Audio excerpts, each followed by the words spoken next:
हम लोग देख रहे थे भारत का संवैधानिक विकास और उसमें हमको देखना था आज सबका कंपैरेटिव स्टडी। तो हम कहाँ से देखना शुरू करेंगे? पहला कॉलम बनाएंगे, उसमें लिखेंगे कुछ चीज़ें ऐसे। क्या लाइन बनाई मैंने।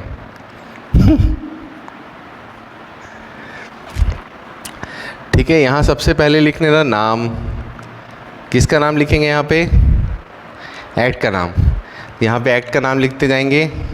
उसके बाद यहाँ पे लिखेंगे इसमें कोई पद बना क्या नया, या इसमें पहले बैकग्राउंड लिख लेंगे। उसके बाद यहाँ लिखेंगे कोई नया पद बना क्या, कोई संस्था बनी क्या। ठीक है, और उसके बाद इसके प्रोविजंस,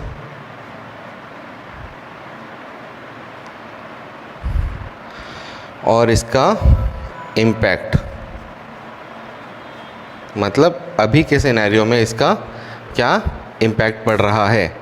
सबसे पहले क्या देखे थे हम लोग? 73 में रेगुलेटिंग एक्ट। लिखो, मैं भी लिखूं? चलो दोनों मिलके लिखते हैं।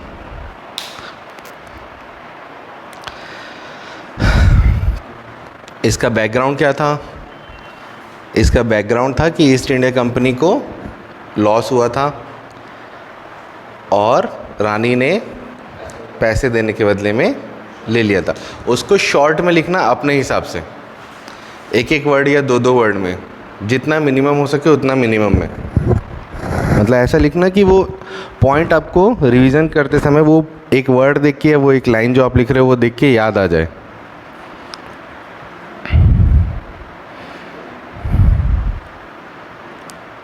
तिहत्तर में कोई पद बना था क्या? 73 में एक पद बना था गवर्नर जनरल।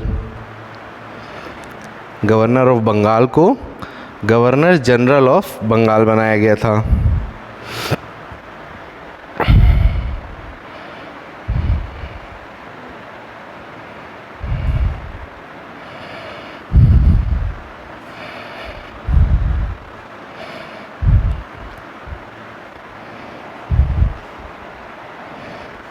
हो गया? कोई संस्था या समिति बनी थी? बनी थी। कोर्ट ऑफ डायरेक्टर बना था, एग्जीक्यूटिव काउंसिल बनी थी। लिखिए, सबसे पहले बना था कोर्ट ऑफ डायरेक्टर्स, ये बना था ब्रिटेन की पार्लियामेंट में। तो उसमें ऐसे COD लिख के साइड में इंग्लैंड लिख लो तो आपको याद रहेगा। या ब्रिटेन लिख लो, जैसा आप चाहो।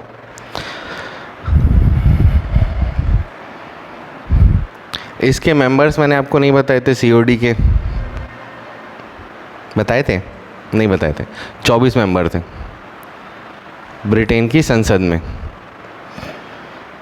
ठीक है, आजकल क्योंकि ज़्यादा पूछ रहा है इसलिए छोटी छोटी चीज़ें भी लिख लेते हैं, याद हो जाएंगी। सब एक साथ बता देता ना तो सब याद नहीं होता। अभी आधी चीज़ें याद है, अभी जो पॉइंट्स बताते जाऊंगा ना वो अलग से याद होते जाएंगे। ठीक, एक आपने बनाया एग्जीक्यूटिव काउंसिल, ये बना बंगाल में। गवर्नर जनरल का एग्जीक्यूटिव काउंसिल, गवर्नर जनरल की सहायता करने के लिए। पहले गवर्नर जनरल को सिर्फ बंगाल देखना होता था, अब वो बंगाल भी देख रहा है, मद्रास भी देख रहा है, मुंबई भी देख रहा है, तो उसका काम बढ़ गया। तो उसकी सहायता के लिए एक एग्जीक्यूटिव काउंसिल बनाई गई। इसमें कितने सदस्य थे? 4 सदस्य थे।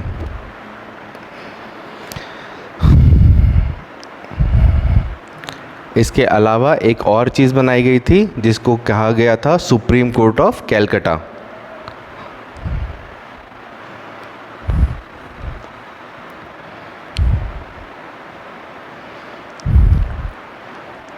ठीक है, जहाँ जहाँ पे आपने पद लिखा है वहाँ वहाँ पे नाम भी लिख लीजिए।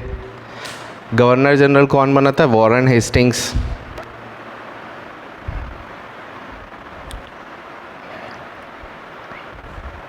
सुप्रीम कोर्ट का जज बने थे एल्जिया इम्पे।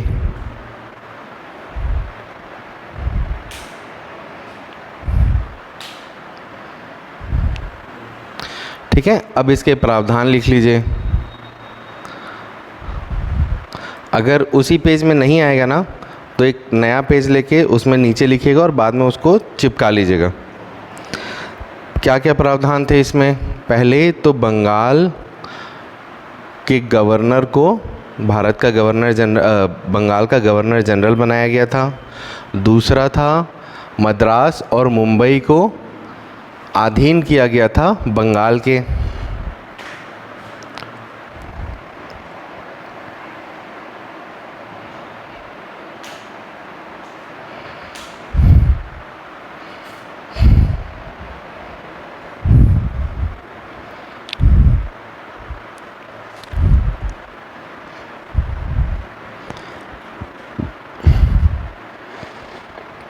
हर चीज़ को ना, जैसे आज क्लास होती है, आज एक बार पढ़िए, उसके बाद 1-2 दिन बाद पढ़िएगा, और उसके बाद सैटरडे या संडे जब भी आपको वक्त मिलता है, जो शॉर्ट नोट्स आप बना रहे हो उसको एक बार रिवाइज़ करते जाना। और फिर मंथली एक बार अपन टेस्ट लेते जाएंगे पूरे का, तो आप वैसे ही रिवाइज़ करोगे तो आपका रिवीजन कंटिन्यू होता रहेगा। साल में 12-15 बार रिवीजन हो जाएगा एक चीज़ का, वो हमेशा के लिए याद हो जाएगा। क्या क्या लिख लिए? बंगाल का गवर्नर जनरल बनाया गया, मद्रास को उसके अधीन किया गया। ऊपर की 3-4 बातें आप चाहो तो ऊपर भी देख सकते हो, या चाहो तो दोबारा लिख सकते हो कि सुप्रीम कोर्ट बनाया गया, सीओडी बनाया गया, वो जैसा आप चाहो। उसके अलावा एक चीज़ और थी कि इनको, गवर्नर जनरल को, एक रिपोर्ट हर साल बनानी थी और उस रिपोर्ट को ब्रिटेन की पार्लियामेंट को देना था। उसमें उनको ये बताना था कि भारत में क्या व्यापार हुआ, सिविल मैटर्स में क्या नियम कानून बनाए गए या क्या फैसले लिए गए, क्या क्या मिलिट्री एक्टिविटीज़ हुई, और उसके अलावा भारत से जो रेवेन्यू जनरेट हुआ, टैक्स के फॉर्म में हो, बिज़नेस के फॉर्म में हो, किसी भी तरह से हो, उसकी एक रिपोर्ट इनको हर साल पब्लिश करनी, बना के ब्रिटेन में सबमिट करनी थी पार्लियामेंट को।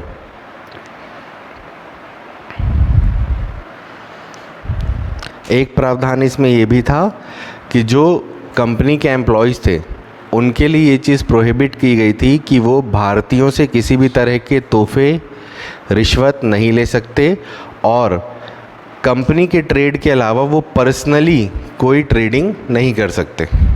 मतलब प्रोहिबिशन ऑफ ट्रेड लिख सकते हो आप, या व्यक्तिगत व्यापार पे रोक।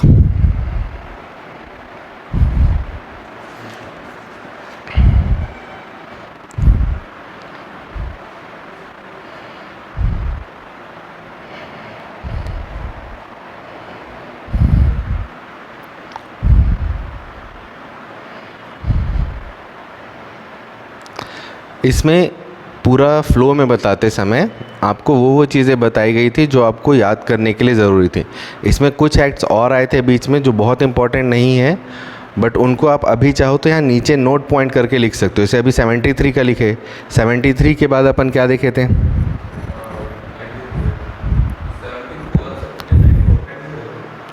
उसके पहले एक और आया था 81 का, वो मैंने आपको नहीं बताया था, उसको नोट करके लिख लीजिए। उसको बोलते हैं एक्ट ऑफ सेटलमेंट। वहीं नीचे छोटा से लिख लीजिए, एक ही लाइन में आ जाएगा। उसमें न्यायालय और गवर्नर जनरल की काउंसिल के बीच में संबंध स्थापित किया गया था और न्यायालय की शक्तियों पे कुछ अंकुश लगाए गए थे।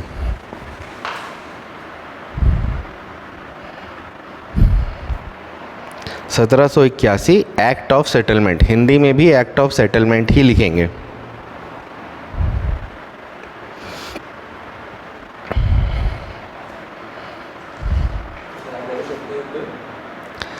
अंकुश लगाया गया था, रिस्ट्रिक्ट किया गया था।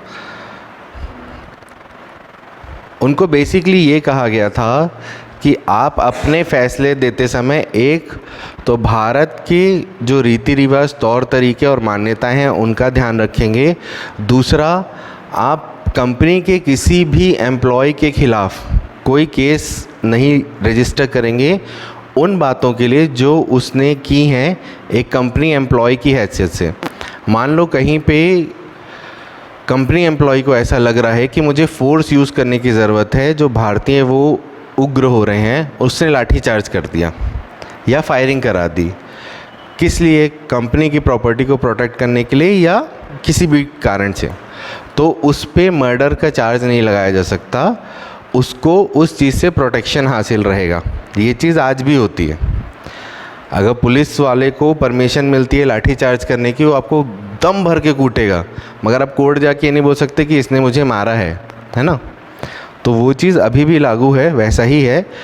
कोर्ट को ये कहा गया था कि आप अपने फैसले सुनाते समय भारतीयों की भावनाओं का ध्यान रखें, और गवर्नर जनरल की काउंसिल जो नियम कानून बनाती है उसको इंटरप्रेट करने की शक्ति बाद में कोर्ट को दी जाती है, अभी नहीं दी गई यहाँ पे।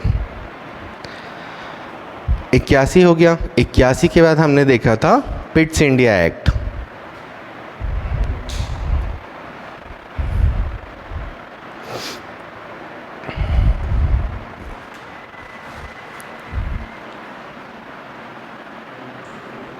ठीक है,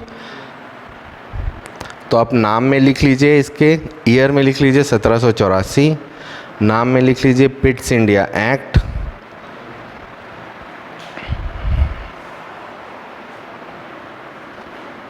ठीक है, इसका पर्पस ये था कि जो ब्रिटिश काउंसिल इन्होंने बनाई थी उसके कंट्रोल को ईस्ट इंडिया कंपनी के ऊपर अफर्म करना, मतलब मजबूत करना।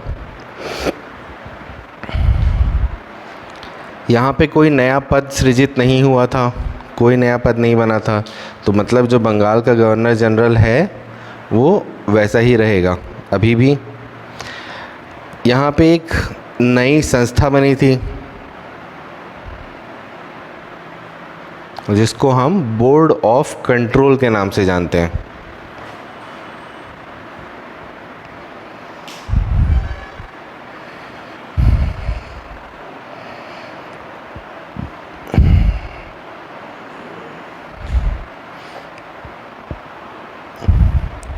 बोर्ड ऑफ कंट्रोल में थे 6 सदस्य। हमारे पास कोड ऑफ डायरेक्टर्स तो पहले से था, हमने बोर्ड ऑफ कंट्रोल क्यों बनाया था? हाँ, कोड ऑफ डायरेक्टर्स जो था वो कंपनी के वाणिज्यिक फैसलों को इन्फ्लुएंस करता था या उसकी देखरेख करता था। बोर्ड ऑफ कंट्रोल जो बनाया गया था वो बनाया गया था पॉलिटिकल कंट्रोल के लिए, राजनीतिक कंट्रोल के लिए बनाया गया था ये।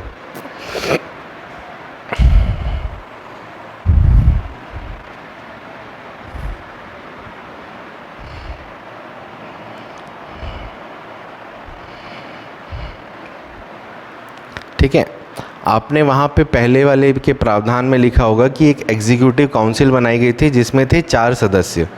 यहाँ पे एग्जीक्यूटिव काउंसिल के सदस्यों को 1 कम करके 3 कर दिया गया था।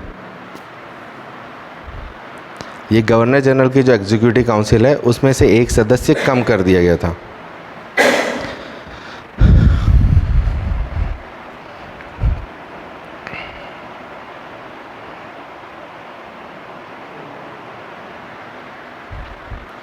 ठीक है, अगर इसके प्रावधान आप देखते हो तो उसमें इसकी व्यापारिक शक्तियों को वैधानिक शक्तियों से या प्रशासनिक शक्तियों से अलग किया गया था। व्यापारिक शक्तियों का प्रशासनिक शक्तियों से अलग किया जाना।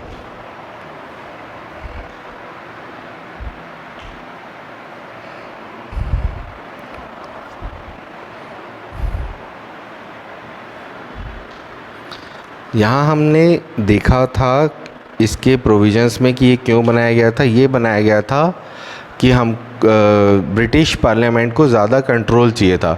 तो पहली बार यहाँ पे ब्रिटिश पार्लियामेंट भारत में कंपनी द्वारा अधिकृत क्षेत्र को ब्रिटेन राज्य का अधिकृत क्षेत्र कहता है, मतलब ब्रिटिश एक्वायर्ड टेरिटरी पहली बार कहा जाता है।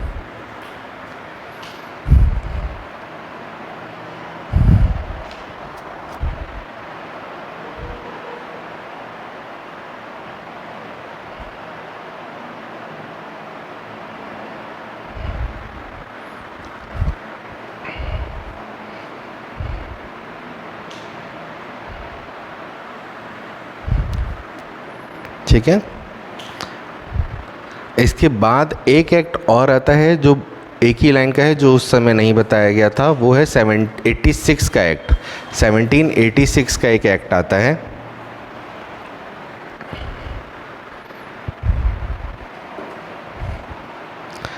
यहाँ पे गवर्नर जनरल को प्रधान सेनापति की शक्तियाँ प्रदान की जाती हैं। इसका यही एक प्रावधान इम्पोर्टेंट है कि गवर्नर जनरल को प्रधान सेनापति की शक्तियां प्रदान की जाती हैं।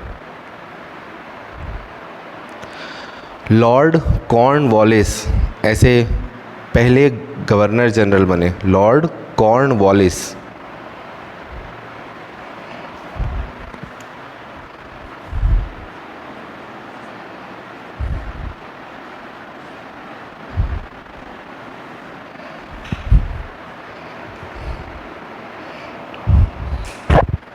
ठीक है, इसके अलावा अगला हमने क्या देखा था? हाँ, उसका चार्टर एक्ट।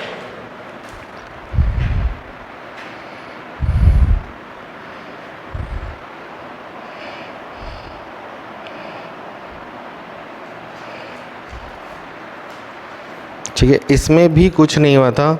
इसका बैकग्राउंड ये था कि 73 के एक्ट को 20 साल हो गए थे, 20 साल के लिए और एक्सटेंशन देना था, तो 93 का चार्टर एक्ट लेके आए थे। कोई नया पद नहीं बना था इसमें, कोई नई संस्था नहीं बनी थी, किसी संस्था के सदस्यों को कम ज़्यादा नहीं किया गया था।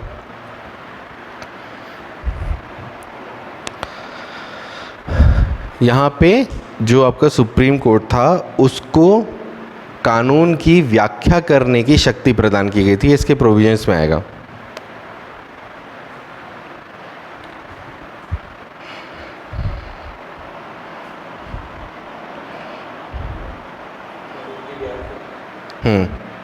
आज भी जैसे किसी भी चीज़ में अगर कोई भी डाउट होता है तो आप सुप्रीम कोर्ट से उसकी व्याख्या करने के लिए अनुरोध कर सकते हैं और सुप्रीम कोर्ट उसकी व्याख्या करता है।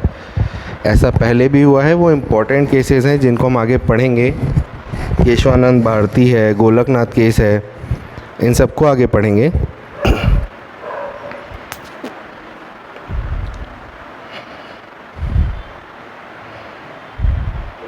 ठीक है, यहाँ पे एक चीज़ और की गई थी, जो सैलरीज़ हैं वो इंडियन रेवेन्यू से ड्रॉ की जाने लगी थी।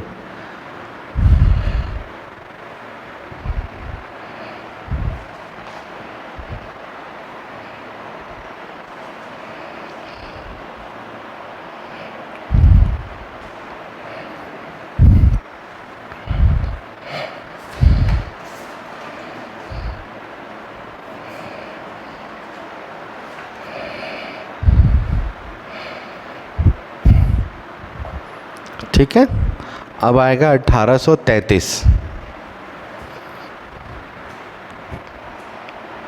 नहीं, कौन सा लिखे अभी हम लोग?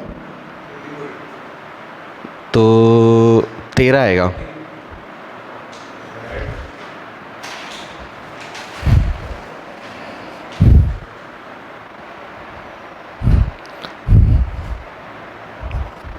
सेवेंटी थ्री, 93, फिर 13। ठीक है, 13 में भी आया आपका चार्टर एक्ट। इसका बैकग्राउंड क्या था? इसके बैकग्राउंड में दो तीन चीज़ें देखी थी। एक तो 20 साल हो गए थे, दूसरा हमने बैटल ऑफ ट्रफलगार देखा था।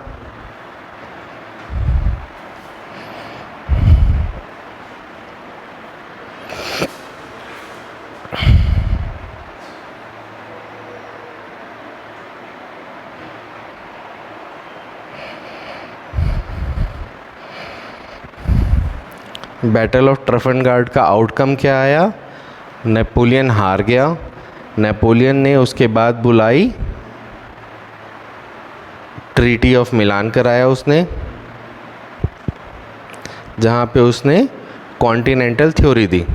वो लिख लो, ट्रीटी ऑफ मिलान और कॉन्टिनेंटल थ्योरी, बस इतना लिख लो। ये इसके बैकग्राउंड में आएगा। यहाँ पे भी कोई नया पद नहीं बनाया गया, कोई नई संस्था नहीं बनाई गई।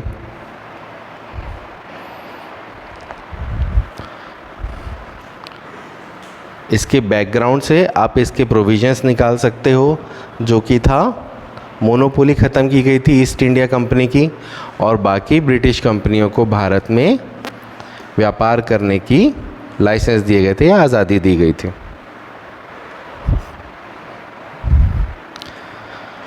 ईस्ट इंडिया कंपनी मोनोपोली खत्म, मगर चाय पे और चाइना पे मोनोपोली ईस्ट इंडिया कंपनी की बरकरार थी, वैसी ही थी।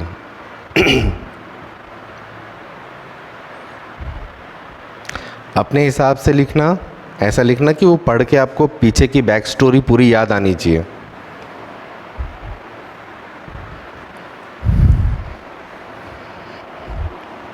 ठीक है। 1 लाख रुपए हर साल एजुकेशन पे खर्चा करना शुरू किया गया था।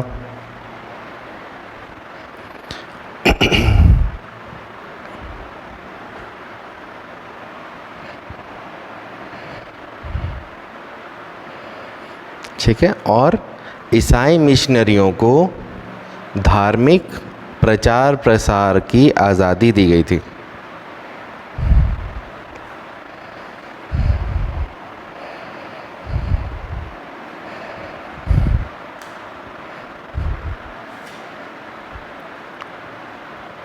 ठीक है।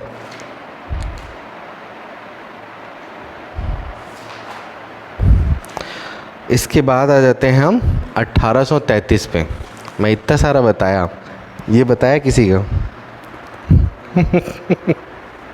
इम्पैक्ट खुद से लिखना, एक बार नहीं समझ में आएगा तो मेरे से पूछना, फिर मैं आपको बता दूंगा। और कोशिश करना कि इम्पैक्ट आप एक एक वर्ड में लिख सको। जैसे सेंट्रलाइजेशन है, बिगनिंग ऑफ बजट है, बिगनिंग ऑफ पार्लियामेंट है, बिगनिंग ऑफ एजुकेशन है, ऐसे एक एक वर्ड या एक एक लाइन में आप लिख लो। तो आपको जब वो एग्ज़ाम से पूछता है ना, तो वो पूछता है ऐसा कि पार्लियामेंट की शुरुआत भारत में कब से मानी जाती है, इसकी शुरुआत कब से तो ये किससे इन्फ्लुएंस्ड है, किस एक्ट से, तो वो पूछेगा आपसे। अगला हम लिखेंगे 33 का चार्टर एक्ट। सेम वैसे ही कॉलम बना लीजिएगा और रोज़ बना लीजिएगा।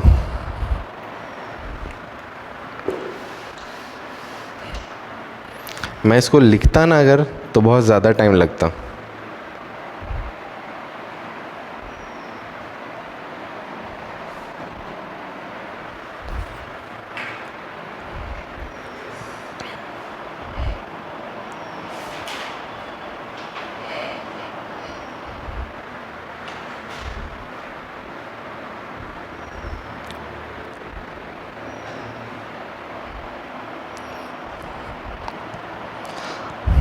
कल इसका टेस्ट कराएं कि कल आगे पढ़ें?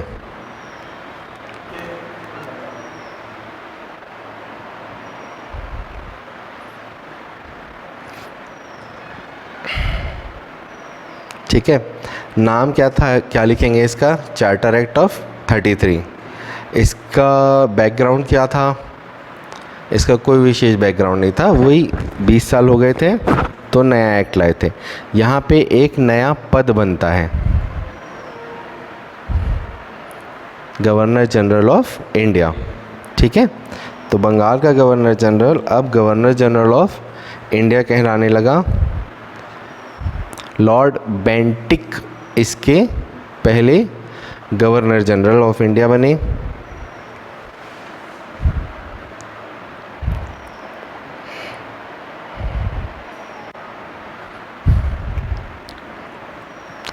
एक संस्था बनाई गई जिसे विधि आयोग कहते हैं।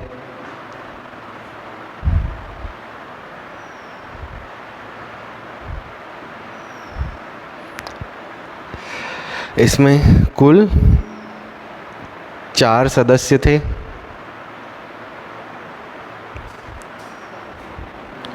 और इसमें 2 एक्स ऑफिशियो मेंबर्स होते थे, मतलब 4+2 लिखिएगा उसको। वो दोनों कौन होते थे? जो एक्स ऑफिशियो मेंबर्स होते थे, वो एक होता था सुप्रीम कोर्ट का चीफ जस्टिस,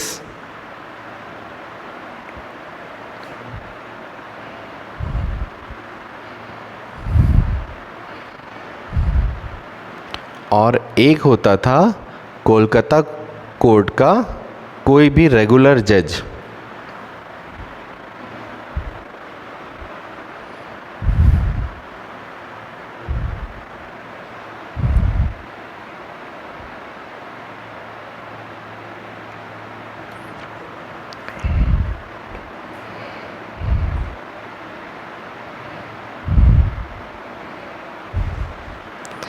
यहाँ पे प्रावधान में लिखिएगा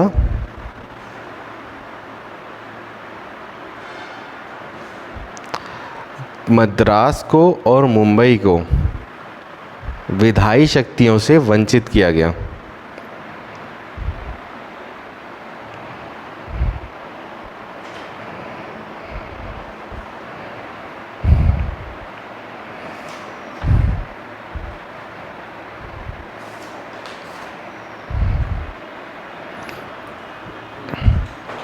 ईस्ट इंडिया कंपनी अब केवल एक प्रशासनिक इकाई थी। अब वो ट्रेड नहीं कर सकती थी, मतलब ईस्ट इंडिया कंपनी की ट्रेड पे पूरी तरह से प्रतिबंध लगा दिया गया।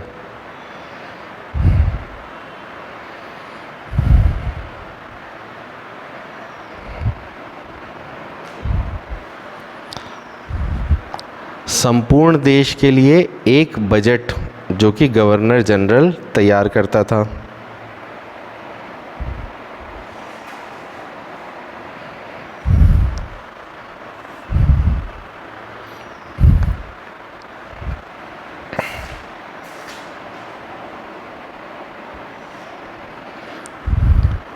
चौरासी में हमने देखा था कि गवर्नर जनरल की जो एग्जीक्यूटिव काउंसिल थी उसमें सदस्यों की संख्या कितनी कर दी गई थी?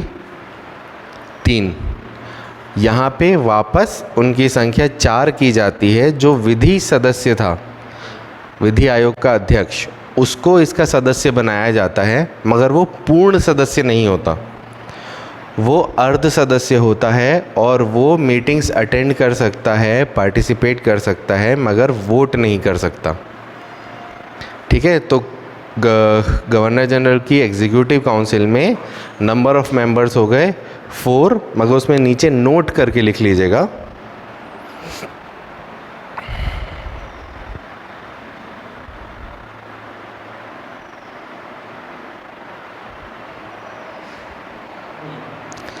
कि जो विधि सदस्य है वो अर्ध मेंबर है,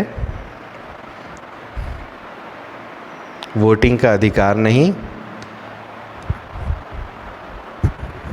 सिर्फ बैठकों में भाग लेने का अधिकार।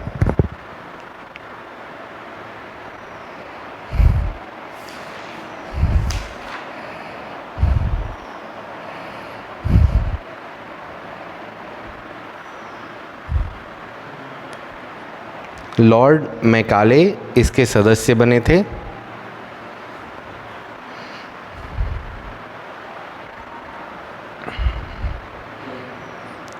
और इसका एक अंतिम इम्पॉर्टेंट प्रोविज़न और है जो कि है दास प्रथा को अंत करने की घोषणा। बाजू में लिख लो,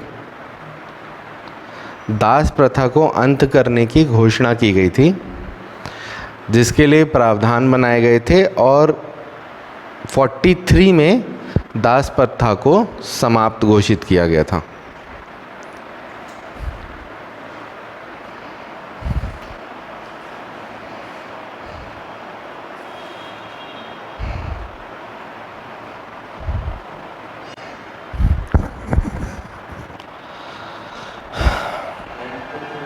हाँ,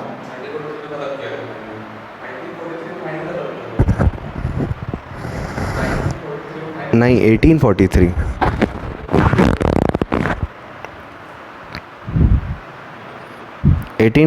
में फाइनली ख़त्म कर दिया गया था। ठीक है, उसके बाद देखेंगे 53 का चार्टर एक्ट।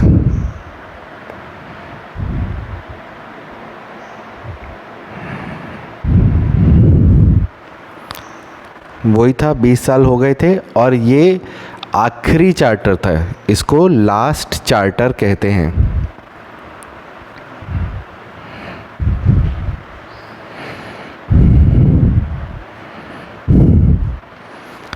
इसके पहले हमने देखा कि विधि आयोग बनाया गया था। यहाँ पे एक और आयोग बनता है, भारतीय विधि आयोग, इंडियन लेजिस्लेटिव काउंसिल।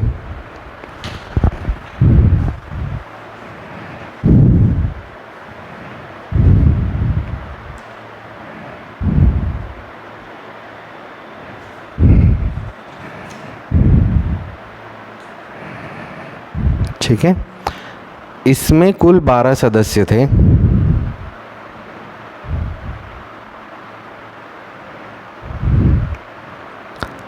6 सदस्य जो आपके लेजिस्लेटिव काउंसिल के थे और बाकी के 6 भारतीय सदस्य थे, जिनमें से 4 इलेक्टेड होते थे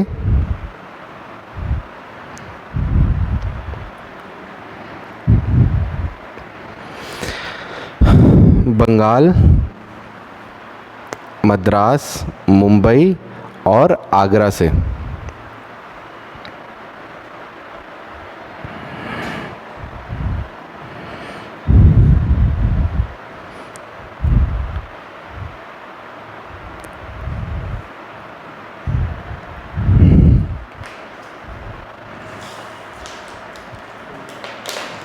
ठीक है, यहाँ पे जो आपका विधि सदस्य था उसको परमानेंट मेंबर या फुल मेंबर बनाया जाता है गवर्नर जनरल की एग्जीक्यूटिव काउंसिल में।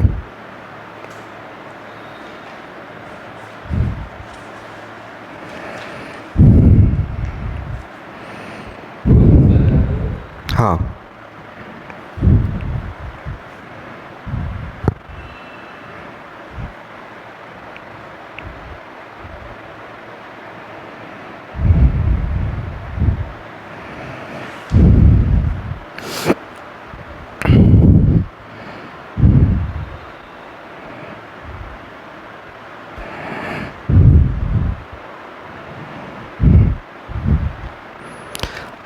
सिविल सर्विसेज की शुरुआत होती है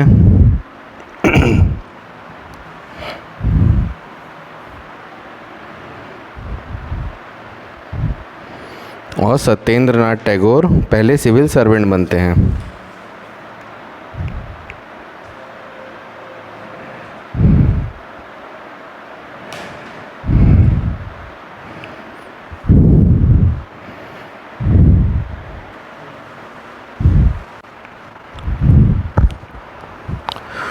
यहाँ पे नोट करके लिखिएगा कि जो लॉ कमीशन बनता है उसको मिनी पार्लियामेंट भी कहा जाता है।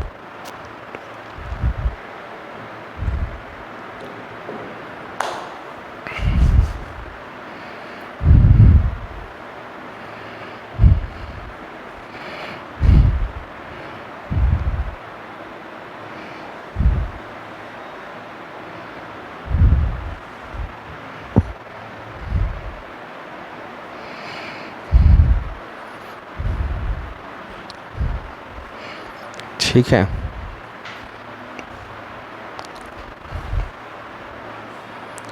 तो इसके इम्पैक्ट में आज आप दिखोगे ना तो आप लिख सकते हो कि पार्लियामेंट्री सिस्टम की शुरुआत। उसके बाद हम देखते हैं 1958।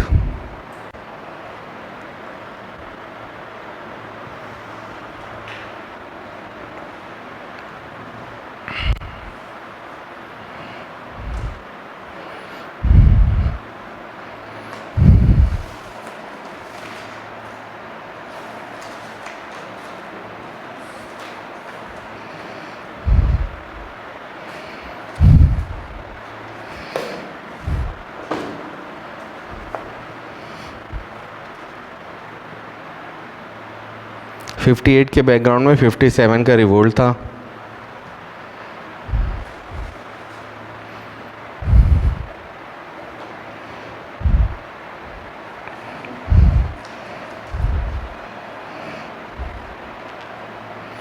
ठीक है, इसमें एक नया पद बनता है, वॉइस रॉय का पद।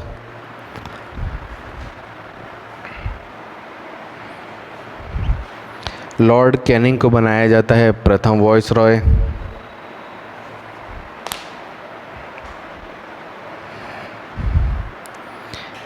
एक और पद बनता है सेक्रेटरी टू इंडिया का पद।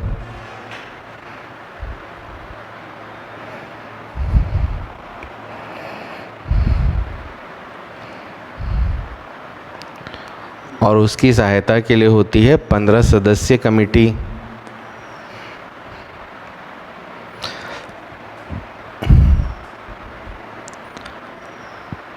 ठीक है, ये संस्था बनती है। प्रोविजंस में आएगा कि कोर्ट ऑफ डायरेक्टर्स और बोर्ड ऑफ कंट्रोल को समाप्त कर दिया जाता है।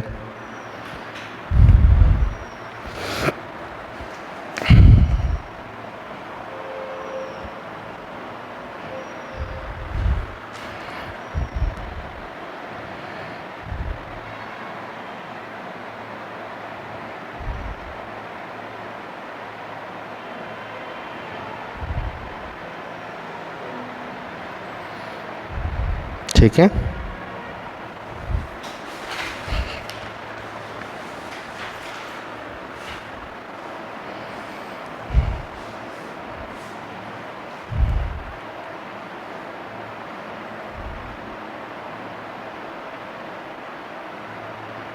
हो गया।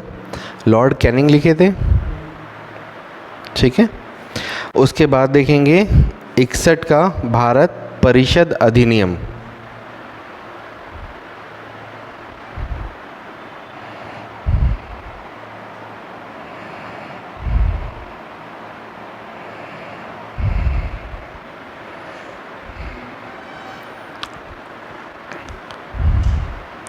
यहाँ पे भी कोई नई संस्था नहीं बनाई जाती।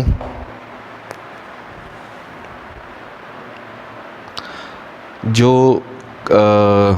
एग्जीक्यूटिव काउंसिल थी उसके सदस्यों की संख्या बढ़ा के 5 की जाती है, 4 से।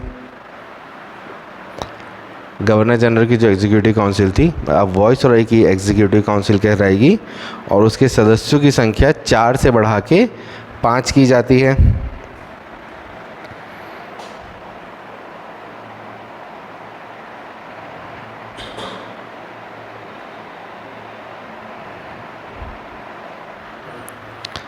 ठीक है, ये जो 5 सदस्य होते हैं ना, इनमें से 3 सदस्य सिविल सेवा के होते हैं और उनको कम से कम 10 साल का एक्सपीरियंस होना चाहिए एज सिविल सर्वेंट्स। उसके अलावा जो 2 सदस्य हैं उनको लॉ की जानकारी होनी चाहिए और उनके पास कम से कम 5 साल का एक्सपीरियंस होना चाहिए।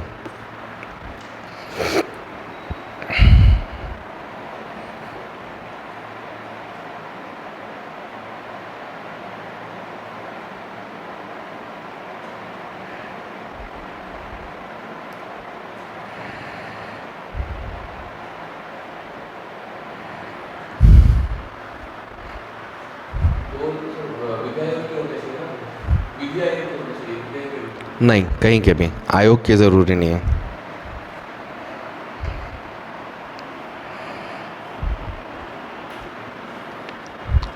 आयोग का जो अध्यक्ष है वो तो एक्स ऑफिशियो मेंबर रहेगा ही।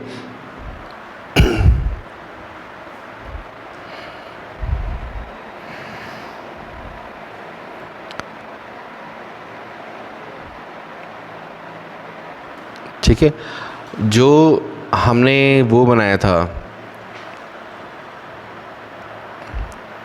विधि आयोग, उसमें उसी को हम मिनी पार्लियामेंट भी बोल रहे थे, उसी को वॉइसरॉय की विधान परिषद भी कहते थे। ठीक है, तो उसमें अब सदस्यों की संख्या बढ़ाकर न्यूनतम 6 और अधिकतम 12 कर दी गई थी।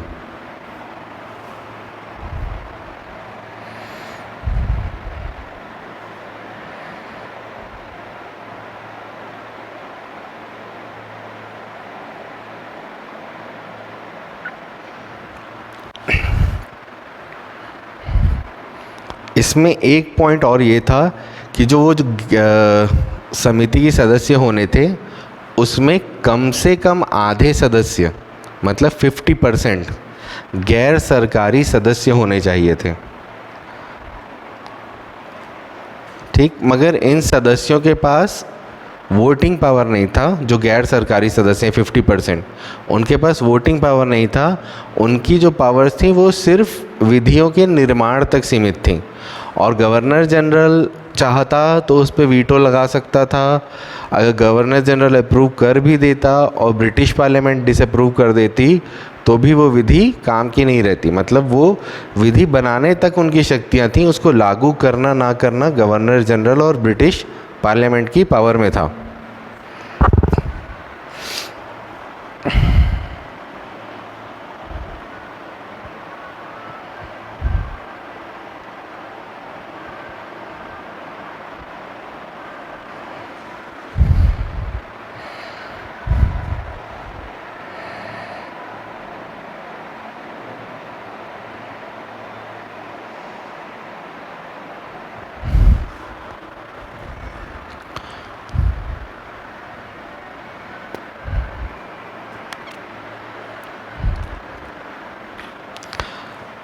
इसके अलावा यहाँ पे पोर्टफोलियो सिस्टम की शुरुआत की गई थी।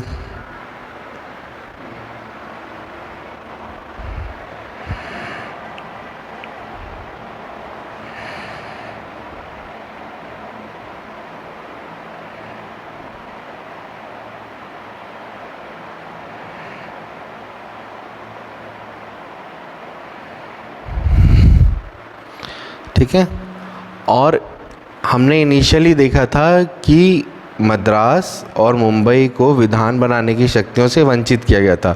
ये शक्तियाँ उन्हें वापस की जाती हैं, तो यहाँ से डिसेंट्रलाइजेशन भी शुरू होता है।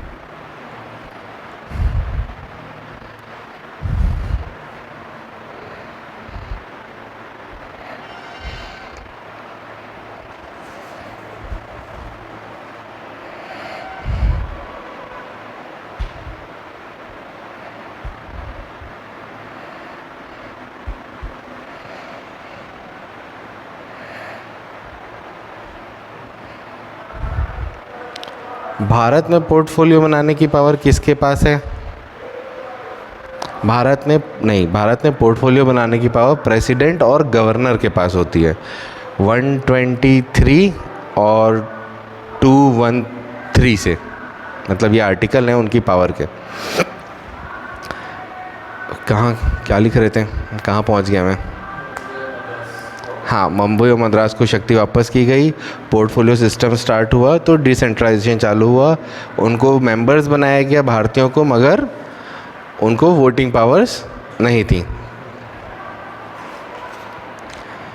ठीक है, इसके बाद हमने देखा था 92 का काउंसिल ऑफ इंडिया एक्ट।